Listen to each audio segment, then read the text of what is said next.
So today we're going to go through the email marketing framework, which essentially is a framework for you to work within when you're constructing your email marketing. So there's essentially 5 pillars within the email marketing framework.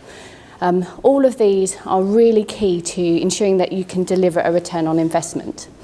It's essentially a checklist that as you work through the different elements, you really should adapt it for your particular instance and business.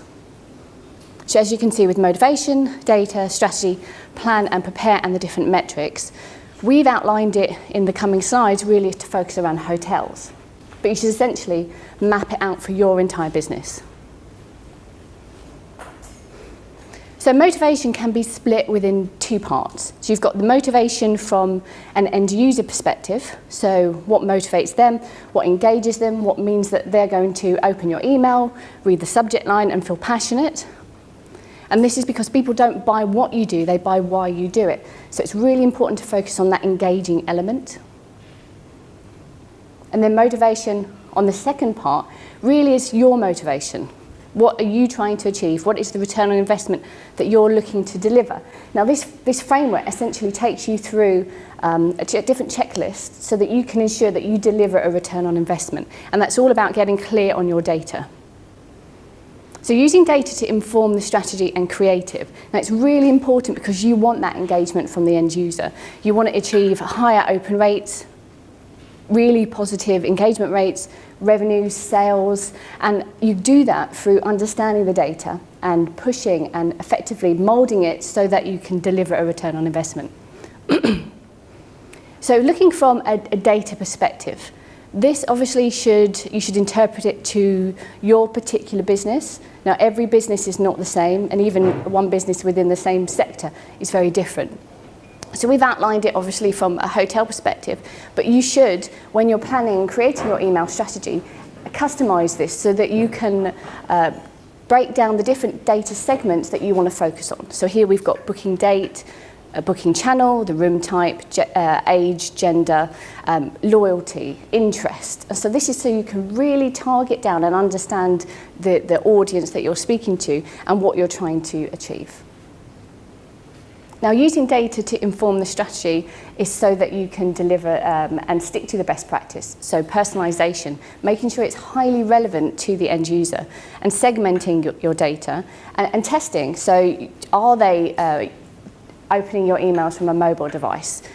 Testing the copy, the design, the subject lines. It's really important to focus on the data first so that when you come to creating the content and then optimizing it, you know what you're looking for.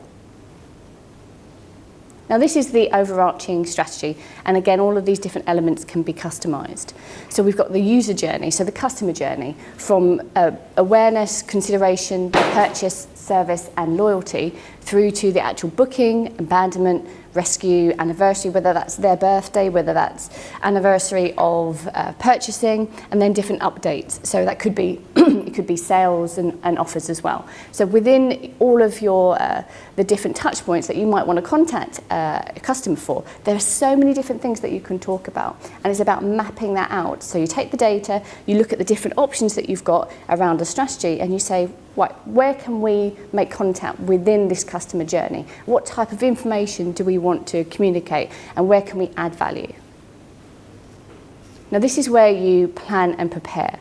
So it's about making sure that you've got the right subject line, that you've got the right data so that you can personalize it, that the body copy is correct, that whether you're including images or not. But everything should be assessed and understood prior to just pushing send. You need to have a focus on what you're trying to achieve so that you actually can achieve success. A little thing such as the call to action, if you miss that out within an email, how is it going to deliver the return on investment for you? Now, defining your goals and metrics, this is really important, and it's crucial to actually understanding what you want to achieve so that you can test and tweak your marketing to make sure that you achieve success. And by understanding those different goals and the different metrics you're going to measure it by in advance, you know that what you're looking for, which kind of leads me on to the next stage. And these are the different performance metrics that you can measure. So click-through rate, conversion rate, bounce rate, list growth rate. There's lots of different things that you can, when you're measuring your performance, you can analyse it based on these things. And Richard is going to take you through the next stage, which is how, when you've got your data, you've got your strategy, and then from a content perspective, how do you take that into account, and how do you create the right email content for email marketing. But it's really important, and if I were to urge you to take away the framework and think, how does this relate to our business? What can we do if we were to break down each of these steps to make it really specific to us?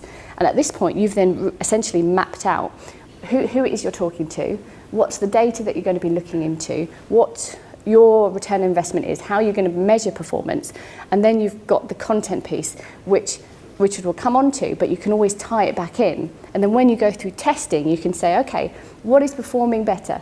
Did this subject line work better? Did this content engage more? Did I segment the data? And is this group performing? And it's about having all of that mapped out so that you can always refer back to it.